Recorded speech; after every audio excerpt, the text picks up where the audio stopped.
Halo semuanya, selamat datang di channel Good Cars. Bareng gue, Adam. Jadi, ini video pertama gue. Dan di video pertama ini, gue mau review Toyota Yaris. Ini adalah city car Toyota Yaris tahun 2008 dengan tipe J atau tipe terendah, yang biasa dipanggil Yaris Bakpao. Untuk kondisinya, saat ini masih lumayan bagus, terutama di bagian mesinnya yang masih halus dan gak rewel, serta bagian interior yang masih orisinil. Oke, langsung aja mulai dari eksterior depan. Dari grill mobil ini terbelah menjadi dua, atas dan bawah. Dan bawah berukuran lebih besar dari yang atas.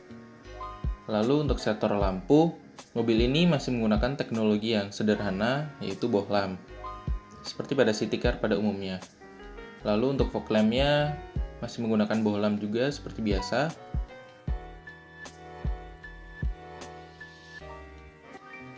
Lanjut ke bagian samping, velg mobil ini berukuran ring 15 inch dengan profil ban 185/60 dan ini sebelah kiri merupakan velg orinya, yang ini merupakan velg facelift.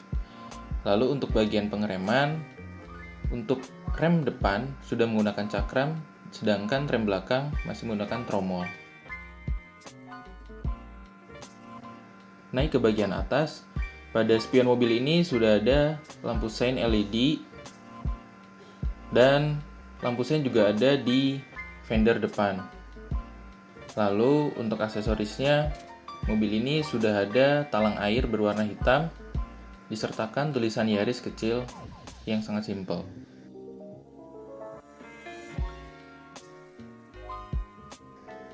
Beralih ke bagian belakang mobil. Pada bagian belakang mobil terlihat jelas di atas ada sebuah antena kecil yang panjang yang berbentuk sama seperti rivalnya yaitu Honda Jazz yang sudah facelift di tahun 2008. Lalu terdapat spoiler yang sudah terintegrasi dengan lampu rem belakang.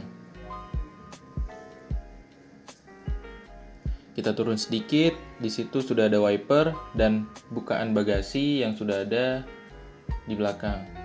Namun untuk bukaan bagasinya sendiri masih terbilang cukup jadul karena masih harus menggunakan slot kunci untuk membuka manualnya.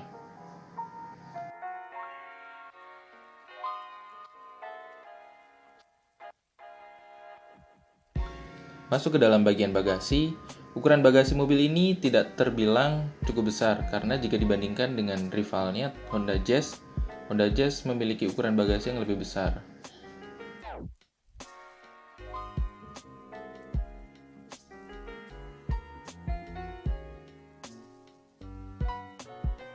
Sebelum kita masuk ke bagian interior, kita cek dulu mesinnya. Mesin dengan kapasitas 1500 cc atau lebih tepatnya 1497 cc memiliki tenaga sebesar 107 HP dan torsi sebesar 142 Nm.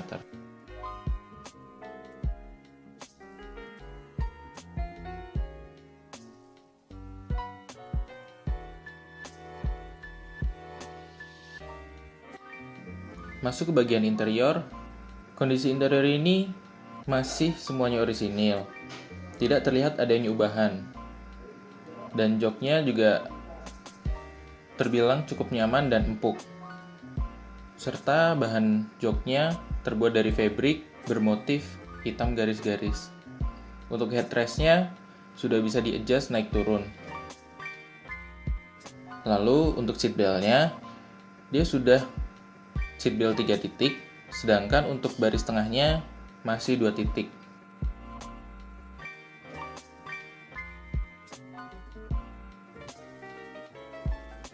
Beralih ke bagian door trim.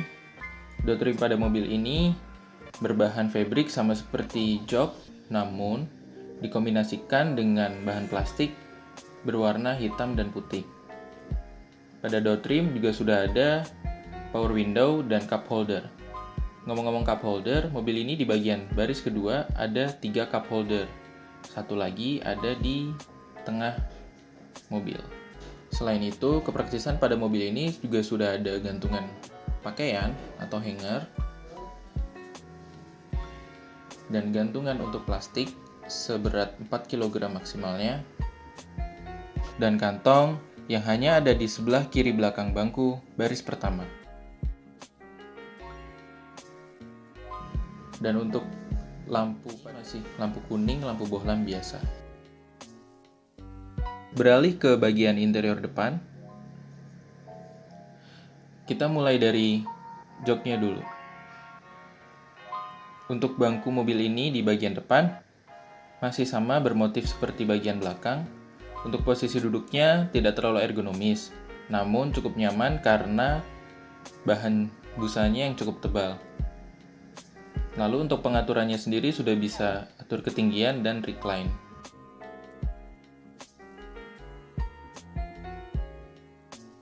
Untuk penumpang di baris pertama belum bisa mengatur ketinggian, namun sudah bisa mengatur recline melalui tuas.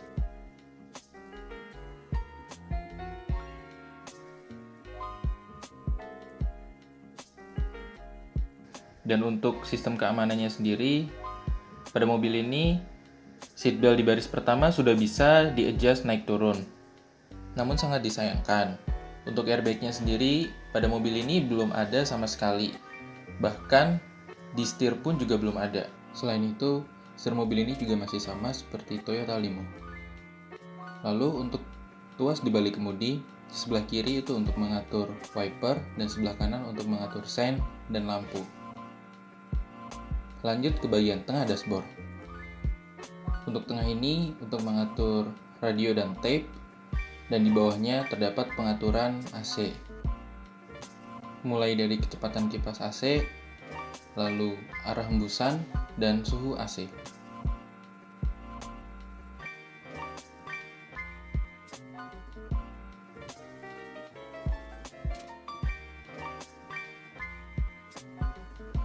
Untuk lubang AC-nya sendiri, di mobil ini hanya ada 4 lubang AC.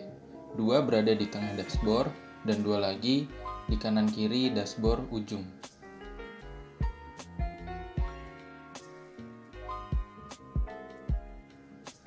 Nah, untuk AC yang di ujung dashboard ini memiliki keuntungan. Mengapa? Karena di depan lubang AC-nya terdapat cup holder, sehingga ketika membawa minuman dingin dan ditaruh di depan AC, maka minumannya akan terjaga suhunya.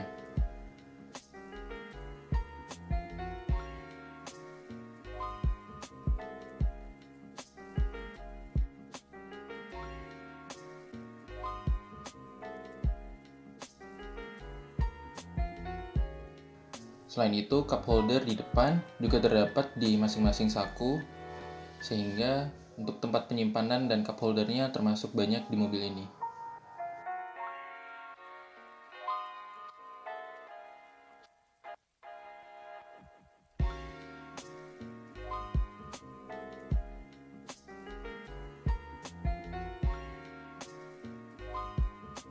Selain itu, tempat penyimpanan juga berada di depan setir. Dan di tempat penyimpanan ini juga terdapat penyimpanan untuk uang receh-receh atau koin-koin.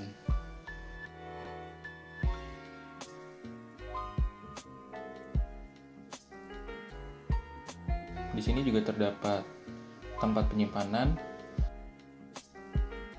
Lalu ada di bawah setir. Lalu di tengah-tengah bawah dashboard ada 3 di sini, 1, 2,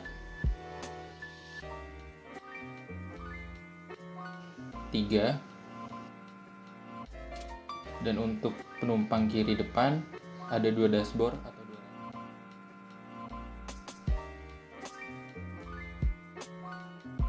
2. Dan di dekat rem tangan juga ada tempat penyimpanan yang bisa ditaruh HP.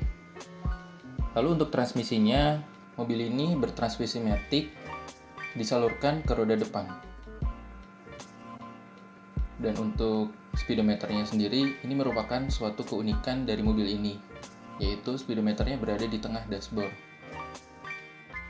Untuk putaran mesin dan kecepatan mobil masih analog, sedangkan terdapat juga MID kecil yang berinformasi bensin, jam, posisi gigi, dan kilometer.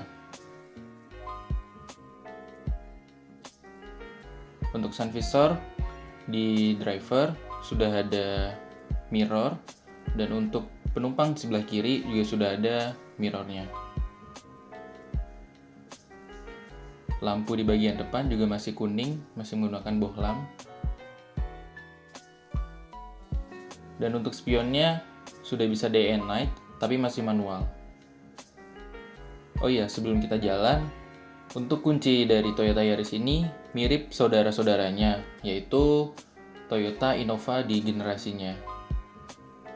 Masih sangat sederhana ya bentuknya.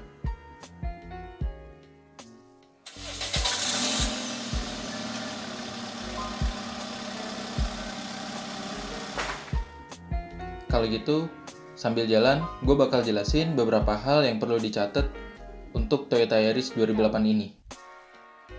Tipe pada Toyota Yaris 2008 ini itu ada 3. Yang paling rendah itu ada tipe J yang lagi gue pakai. Terus yang kedua ada tipe E, itu yang di tengah-tengah. Dan yang paling tinggi itu ada tipe S. Dan untuk facelift-nya, tipe S ini diganti dengan tipe TRD. Untuk konsumsi bahan bakarnya, gue sendiri make di dalam kota itu bisa 1.13 atau 1.14. Dan untuk keluar kota, gue bisa dapat 1:23 atau 1:24. Ketika gue baca di forum pengguna Yaris, banyak yang bilang kalau di rute luar kota itu 1:16. Cuman ada juga yang bisa sampai 1:24. Ya, gue nggak tahu yang mana yang benar atau mungkin ada yang salah. Cuman dari gue sendiri, gue nyoba bisa sampai 1:23 atau 1:24. Untuk perjalanannya itu gue nyoba dari Jakarta ke Bandung. Mengenai harga, Toyota Yaris ini kisaran harga 70 sampai 130 juta. Lanjut, pesaing di kelas city car hatchback Toyota Yaris 2008. Yang pertama, itu ada Honda Jazz generasi 1 dengan harga kisaran 80 jutaan sampai 90 jutaan. Lalu tahun 2008 juga Honda Jazz melakukan facelift dengan harga sekarang itu kisaran 100 juta sampai 130 jutaan. Lalu yang kedua, rivalnya ada Mazda 2 tahun 2010 yang mana tahunnya lebih muda dan harganya pun dimulai dari 75 jutaan.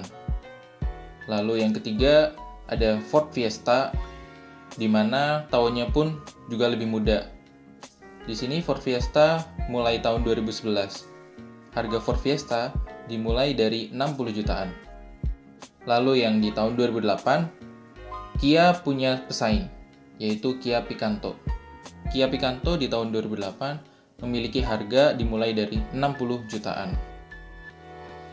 Dengan budget di bawah 100 juta, artinya calon konsumen dapat mendapatkan mobil city car atau hatchback seperti Honda Jazz atau Toyota Yaris ini, di mana perawatannya sangat mudah dan spare part banyak di mana-mana. Selanjutnya, untuk tarikan gasnya. Untuk performa mesinnya, di tahun 2020 ini pastinya ada penurunan. Tapi, gue rasa itu bukan hal yang terlalu penting. Karena yang penting, mobil di tahun segini bisa dipakai buat jalan, dan yang penting enak. Untuk tarikannya sendiri tidak terlalu terasa jika dibandingkan Honda Jazz di tahun 2008, di mana Honda Jazz memiliki tenaga yang lebih besar dari Toyota Yaris. Lalu untuk kenyamanannya, suspensi dari Toyota Yaris ini masih terbilang empuk, sehingga menimbulkan efek limbung saat dibawa berbelok. Untuk spare part dan aksesorisnya, di pasaran gue rasa masih sangat banyak ya, apalagi banyak klub-klub atau komunitas-komunitas dari Toyota Yaris atau Vios Limo. Harganya pun pasti sangat terjangkau. Untuk mesin, servis, dan perawatan, pengalaman gue pernah pakai mesin 1NZ ini nggak rewel ya, dan halus, apalagi untuk bahan bakarnya. Menurut gue masih terbilang irit lah. Perawatannya menurut gue sangat gampang. Bahkan gue pernah nemuin Toyota Limo dengan kilometer 400.000 itu masih jalan dan penggunanya bilang yang penting asal ganti oli teratur dan perawatan servis atau spare part yang perlu diganti harus diganti, itu katanya masih oke dan masih nggak apa-apa buat jalan. Angka 400.000 itu angka yang cukup besar untuk kilometer ya. Kalau di video ini masih banyak yang salah, komen aja di bawah, koreksi nggak apa-apa. Dan kalau ada yang mau ditanya-tanyain, bisa juga langsung di komen. Nanti gue bakal baca satu-satu dan insya Allah gue bakal balas. Kalau gitu, sekian dulu dari gue. Gue pamit undur diri. Dan jangan lupa buat like, share, dan subscribe. Sampai ketemu di video selanjutnya. Thank you.